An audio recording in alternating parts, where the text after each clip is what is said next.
板用肩いかり券売獅子舞保存会の皆さんです。板用肩いかり券売の始まりは、法暦2年、大船渡市井川町の稲子沢家より板用地域に分家され、券売の装束一切を寄付、板用券売として永年伝承するよう申し渡されました。ある時期は30年、40年と休んだ時もありましたが、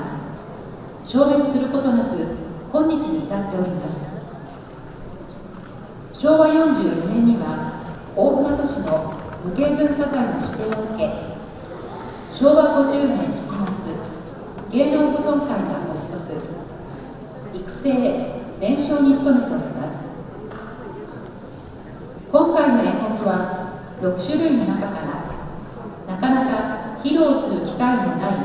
花間さんという踊りをお見せしたいと思います。寿永4年1185年、平家一族が壇ノ浦に転んで夜な夜な現れる亡霊をささらの法暦により次々と成仏していく様を舞踊化したのが板用肩いかり券売であります。踊り始めから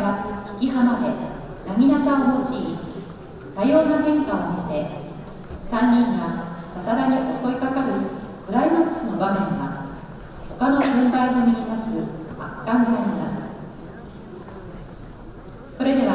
板用肩いかり券売獅子舞保存会の皆さん、よろしくお願いいたします。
す。